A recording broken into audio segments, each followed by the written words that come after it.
Welcome back to one of my videos. Let's begin our journey in the state of South Australia, the country's fourth largest state. The state capital is Adelaide, and we are exploring the beautiful region of Yorke Peninsula, home to many beautiful, quaint regional towns. As with all my videos, I intend to eat my way through it in this gastronomical odyssey. Without further ado, let's begin this journey in the stunning seaside town of Stansbury. G'day everyone, and a very warm welcome to all of you to the beautiful Yorke Peninsula. And today we're going to start our video in the beautiful town, the beautiful seaside town of Stansbury. So here we go. If you're new to my channel, my name's Ryan, and I used to live in Singapore for 39 years, and I now call Australia home. I find joy in making loads of travel and food related videos, so if you love to discover new places to satisfy your tummy, why not hit the subscribe button now? Don't forget the bell icon as well, so I'll ping you whenever I start munching away. Stansbury is a small town located in the southern east coast of Yorke Peninsula. At the 2016 census, it had a population of 648 people. It used to be known as Oyster Bay because this shellfish was harvested in the waters around town when it was founded in the 19th century. These days, it's a holiday destination for Adelaideans because of its beaches, and its main industry is the harvesting of wheat and barley. I was really here for work and arrived in Stansbury the night before. Being terribly famished from the 2.5-hour drive from my office in Adelaide, I was happy to find there was one restaurant opened for dinner, which is incredibly rare on a weekday in Yorke Peninsula. I was also surprised at how packed it was, and bookings are definitely necessary. There was no table available for me, so I was relegated to a counter by the window. Ooh yes, gotta love work travel meal allowances. I started with salt and pepper squid. I can actually tell the difference between fresh and frozen squid. These definitely did not come out of the freezer. Crispy and flavorful batter, coating the sweet umami of thickly sliced pieces of squid. I was in seafood heaven. Let the squid games begin. My office booked me into the Stansbury Holiday Motel, which is perched at the edge of a cliff, and that guarantees a $1 million view of the St. Vincent Gulf. And that's right guys, this is the beautiful motel that I'm staying in. Well, I mean, it's not exactly modern by any standards, but it has a fantastic view of, this would be the St. Vincent Gulf. Yeah, so this hotel is, this motel is kind of perched on a hill and it looks down into the bay. I will show you what that looks like in a minute, but yeah, I will take you around the room just to let you see how basic this place really is. And yeah, this is just so damn relaxing. Come, let's go explore this place. There you go, this is the view I was telling you about. So it overlooks the St. Vincent Gulf. And the town of Stansbury is just there at the tip. I mean, look at this. Beautiful, beautiful, beautiful. So if you ever want to take a dip in a pool, you can do it with a view. This is just stunning. So it is now summer. This is December, just a week before Christmas. So normally at this time of the year, it is extremely warm, but it's been cool. We've had a very cool start to summer, so we haven't really had that hit of the heat wave yet.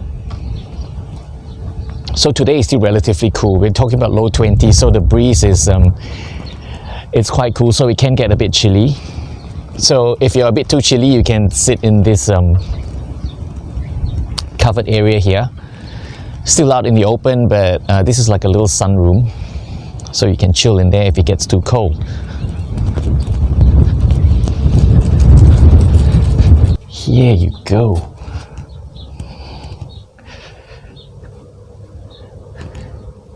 It's a standard queen size bed. It's comfy enough for me to get a good sleep.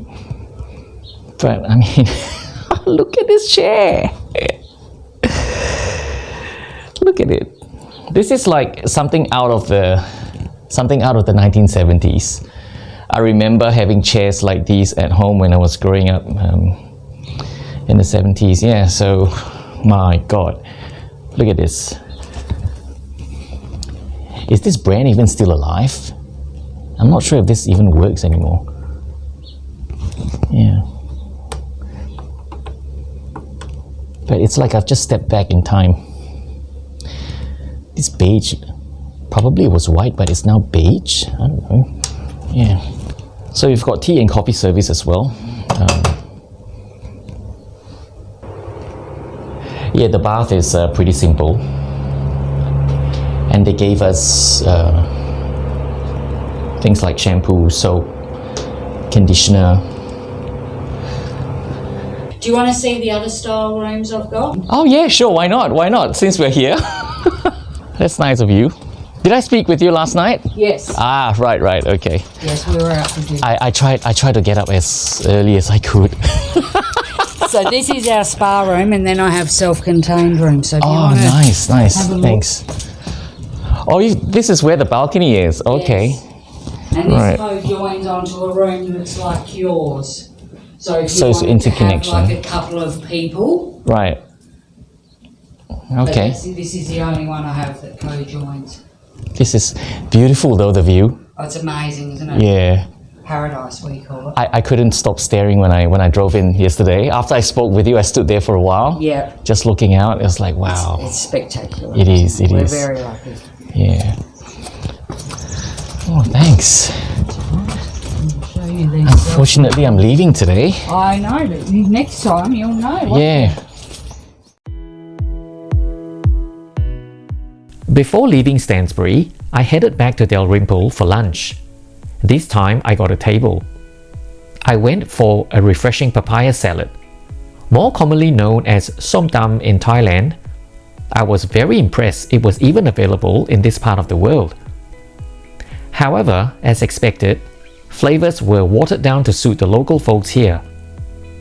The original version is spicy, and the chili scattered here is just for show. No kick whatsoever. This salad is really perfect for summer. The papaya is unripe and it is extremely tangy, and together with the dressing, which consists of fish sauce, sugar, and a hit of lime, your taste buds will be singing from the first bite.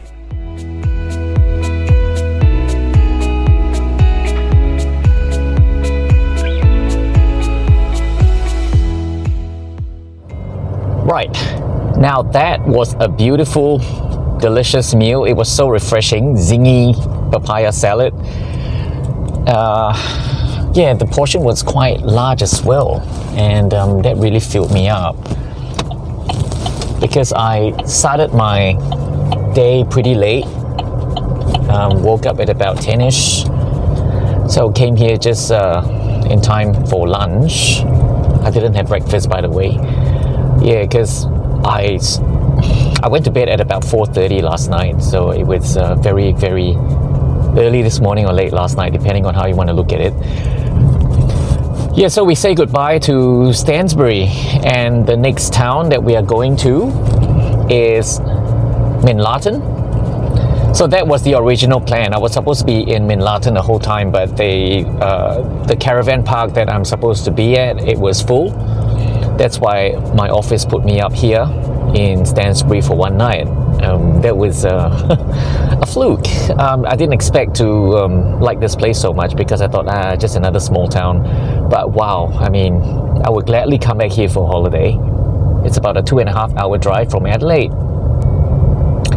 Yes, so to Minlaton we go.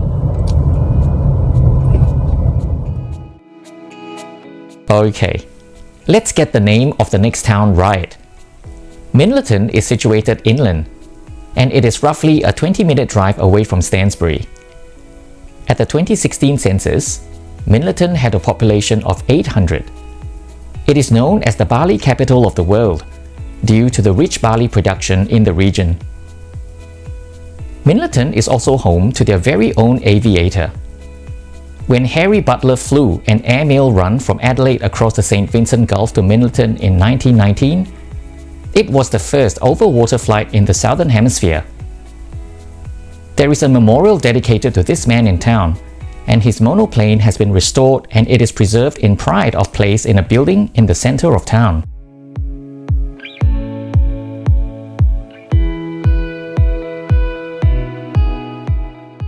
I am headed for the Minlaton Caravan Park, and this would be my home for the rest of the week as I work my way through the Yorke Peninsula. And here we are, guys. This is Minlaton. I need to get this right. Minlaton. I keep calling it Minlaton for some reason.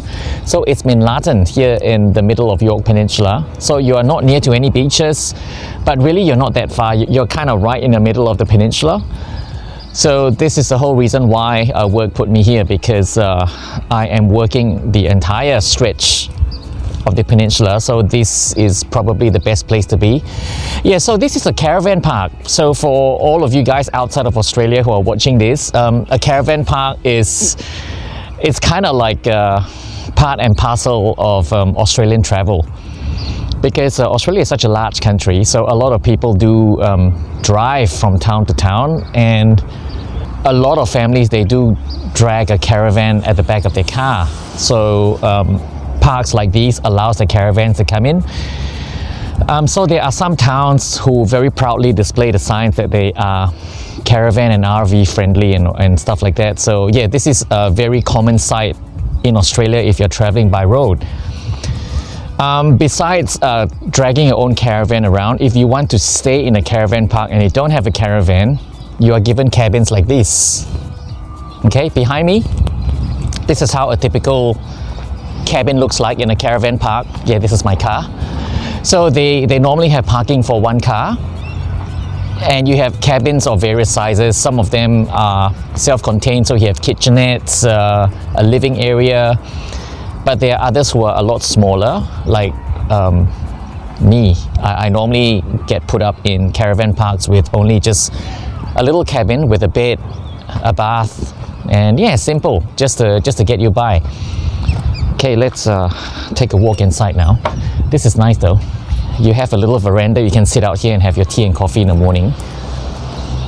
So this is the entrance to the cabin.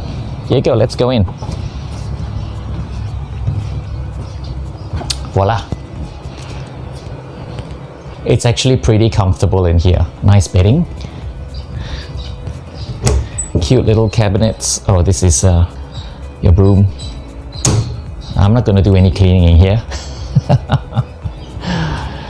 Okay, what is this here? Extra blanket, a Bible. I'm not exactly religious, so don't need a Bible. So a lot of these caravan parks, they have simple cooking utilities.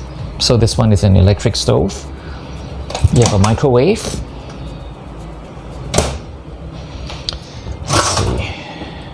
Utensils to eat. More utensils. What's that? You have crockery, toaster, cleaning appliances, a little fridge with milk. That's milk because you have tea and coffee. Yeah, that's my work equipment. Extra beds in here, bunk beds. I don't know who's going to take the bottom bunk, but here we are. A sink to brush your teeth in the morning. And this is the bath. It's a bit tiny, this one. Yeah.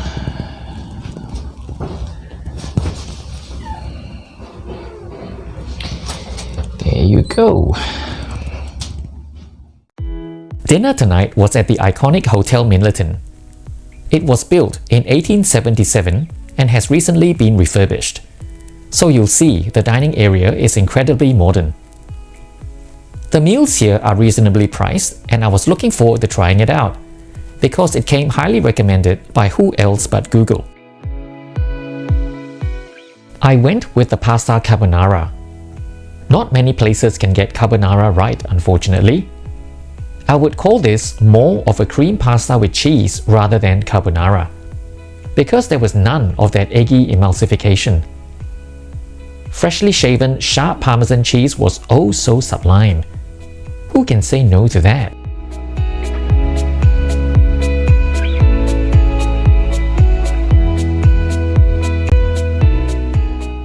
Every other small town will have a bakery.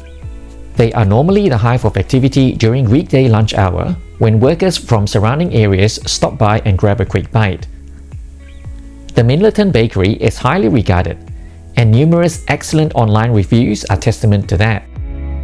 So welcome to day 3 in Minlaton, and for lunch today I decided to head to the bakery, which seems very popular because it's just packed out during lunchtime, which is pretty common in a small town like this. Normally when you have one main bakery in town, it is always packed out during lunch. Yeah, because these sandwiches, pies, they are very popular lunch items for those people who work out here. So my pie of choice today is the Ned Kelly. So who is Ned Kelly? He was a bush ranger who lived in Australia in the mid 1800s. He was an outlaw. He led a gang. He also went against the police, and they were trying to catch him for quite a few years before he was actually gunned down. Of course, like any other gangsters, he was gunned down in the most glorious way. Yeah, so that's Ned Kelly for you, and they've named a pie after him. So let's see how this pie is like.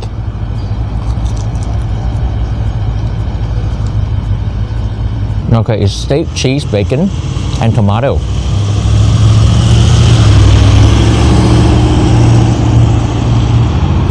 And egg. Wow, okay. Oh, this is so good.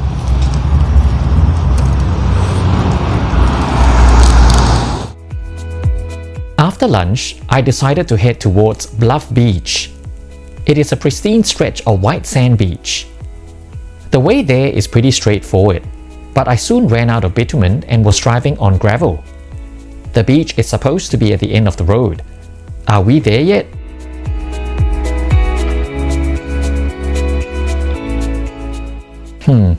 Thought I could get there without the help of Google. Damn it. So here we are. Welcome to Bluff Beach at the end of the Parson Beach Road. That little detour was unexpected, but my goodness, this is just stunning. I left my car up there because I'm not confident driving on the sand. I do not wish to get my car bogged. Oh, here comes a dog. Hi! Hi!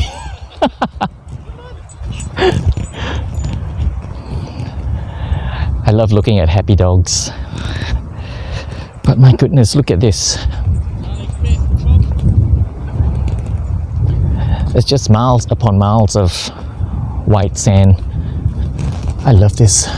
So quiet, so peaceful. Bluff Beach is located on the west coast of Yorke Peninsula, overlooking Hardwick Bay. It is a 15-minute drive west of Minlaton, but with my little detour today, it took me almost 30 minutes to get here. Majority of the land use is agriculture, with remainder of the land covered by conservation rules. As of 2016 census, the population today sits at 31. 4L selected, shift gear to neutral, wait for all 4 wheels to be engaged, shift gear to drive in low range, and off we go. What the hell am I referring to? I decided to screw it because I only live once, right? Now, this is exciting. I have not done 4-wheel driving on the sand before, but I've actually gone on, believe it or not, I've actually gone on YouTube to take a look at how to do it, because I've got all the gear. I've got all the necessary capabilities this car has, and I thought it's such a waste not to at least give it a try. Now my only concern is getting bogged in the sand. But there is another guy here who I can approach for help just in case, you know, the unthinkable happens. So there you go, my first four-wheel drive experience in the sand. Woohoo! This is so exciting! Oh, nice.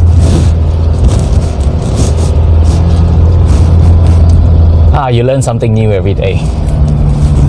Oh, gosh. All that four-wheel driving surely whipped up my appetite. So we drive 45 minutes to the town of Ardrossan for dinner. Tonight, we are gonna have dinner at the town called the Ardrossan.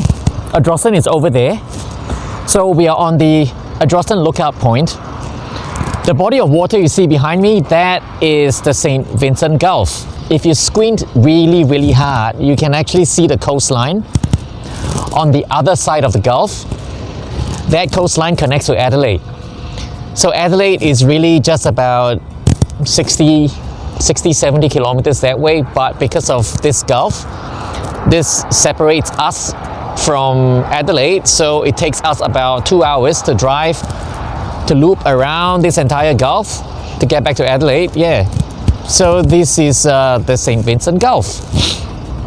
It's beautiful out here. This is a very nice vantage point to take a look at your surroundings.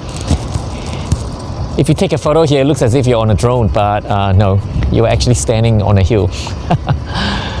I'm gonna look for some Chinese food. I don't know, I've got craving for rice, very intense cravings for rice. So this is what I'm gonna eat tonight. Get some good fried rice, or maybe some fried noodles. I don't know. Get some comfort food, yeah? So let's go for dinner.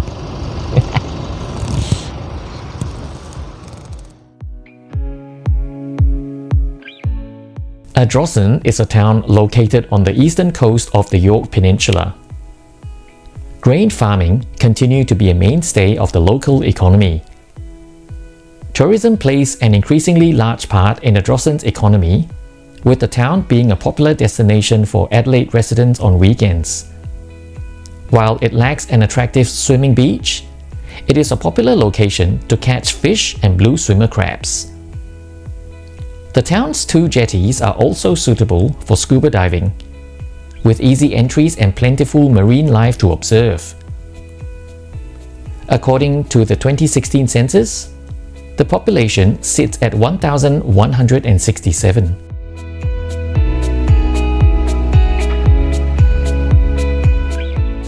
Australian Chinese food isn't really Chinese food per se. My ancestors would probably turn over in their graves if they knew what was being served up. However, I feel the flavors are incredibly comforting, so I do flock towards it like bear to honey, especially on days when I do not know what else to eat. Right, so this is my dinner. Billy Key chicken, whatever that means. Now, if any of you know who the hell Billy Key is, let me know in the comment section. I'm damn curious who is Billy Key because he has a chicken dish named after him. So according to the people at the takeaway, this is like a tomato-based sauce. So I have a feeling it's like a sweet and sour chicken. I see lots of garlic in there. Battered fried chicken with sauce. Who can ever complain about that, right? I learn something new every day. Billy Key chicken. Australian Chinese food is a lot like American Chinese food. You won't find any of it if you go to Singapore, China, Hong Kong. But in fact, this is the first time I've heard of Billy Key chicken. Yeah, so Australian Chinese food is like American Chinese food, so it's, you know, mainly very sweet.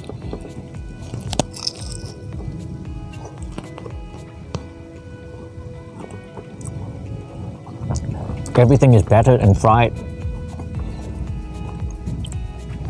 And they all have different colored sauces, but they all taste the same. But at the end of the day, it's comfort food. As it turns out, Billy Key was a Chinese Australian who ran away from his home in Queensland when he was 13 to become a chef. The Billy Key chicken we all know today was invented by him when he was working in a restaurant in Sydney sometime in the 1950s. The delicious sweet sauce is really tomato sauce and Worcestershire. Pretty much sounds like one of my kitchen experiments. But the difference is, he had this dish named after him. Oh, by the way, his daughter is none other than Jenny Key, a renowned Australian fashion designer. For lunch today, I decided to come back to Ardrossan because there is this dumpling shop that I read about online. And you see behind me, this is May's Kitchen Cafe. And this is a very unusual dumpling place because, you know, when you talk about dumplings, Chinese dumplings especially, you have a certain impression of how the dumpling shop is gonna look like. But I mean, look at this. This is like, it looks more like a comic book store than a dumpling shop.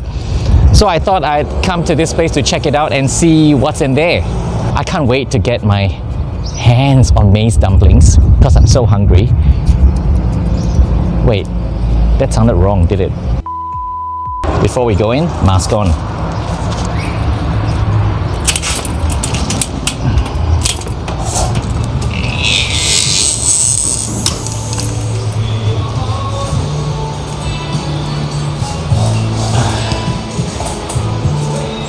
And once you enter the shop, you see all these wooden boards with signs.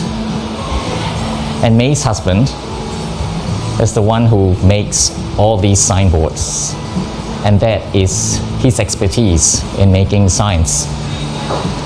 And this is May in the background, preparing my dumplings. 好了吗？没好的，等一会儿我给你那个还有3分钟。好的，好的，好的。2-3分钟。好的，好的。然后好了以后，你那个你再开。好的，慢来，慢来，别急。Yeah, so besides dumplings, they also have noodles, your usual sweet and sour pork, fried rice, and curiously, even curry chicken.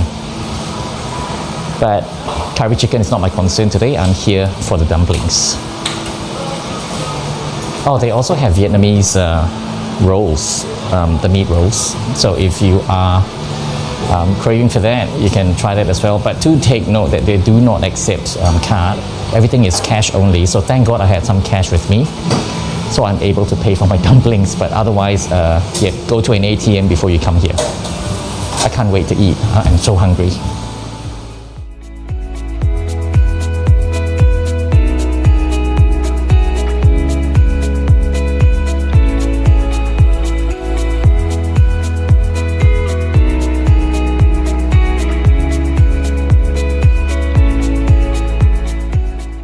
Right, so here we are. This is May's dumplings, and she's also thrown in some wontons for me. This is the wonderful thing about being friendly with the owner, so they throw in extra stuff for you. This is the wontons. It's prawn. She mentioned, I think it's pork and prawns.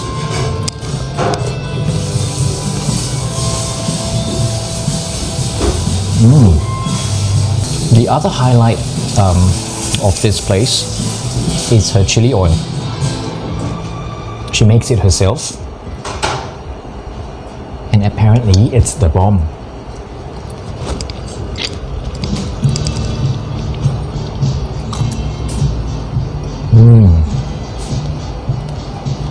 It is so jam-packed with flavor. I don't even know where to begin. Add a bit more chili.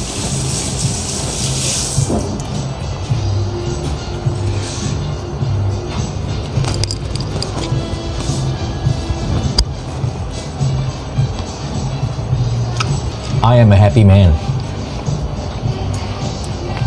The dumplings are pork, And the wontons are pork and prawn. Alright, so that was the end of my dumplings meal. And what can I say? This was definitely an absolute excellent find. Who would have thought that you would have dumplings right here in this very interesting looking shop. It is so unique. I don't even know, I can't even put words into it, but yeah, come pay this place a visit when you guys have the opportunity. And say hi to May, of course. This is May. She was the one who did my dumplings. 你是北方人吧？我是北方，北方哪里来的？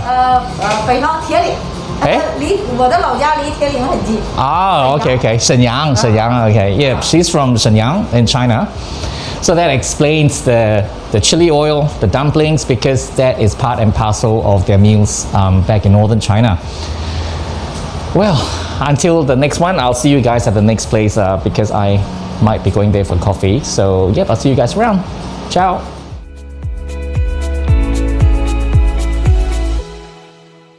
Dinner that evening was back at Minlaton at the hotel. I did not wish to venture too far, this being my final night here. A simple porterhouse steak, cooked medium rare with gravy, concluded this gastronomical odyssey of mine. Although it did arrive on my table medium done. Still, it was thankfully edible. That was a fantastic dinner at the Minlaton Hotel. This place serves pretty good meals for lunch, for dinner, except the carbonara yesterday. That was a bit of a miss, but otherwise everything else seems to be on point. You cannot go wrong with pub fare.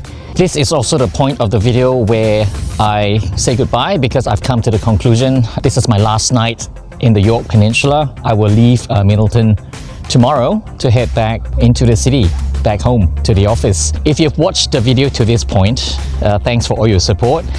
Don't forget to comment, like, share. Yeah, share, very important. Share this with a friend who's also interested in food like I am. If they're coming here to the Yorke Peninsula, they don't know where to go, what to eat, share this video with them. All this little action that you do will help my channel grow. So in the meantime, I put my handle of my Instagram up there. So you can chuck me a follow there as well, so you can keep up to date with my future travels. So in the meantime, subscribe, hit the bell notification icon so you'll know the next time when I embark on another trip like this. So in the meantime, I'll say goodbye to all of you here and I'll see you for my next video. Ciao!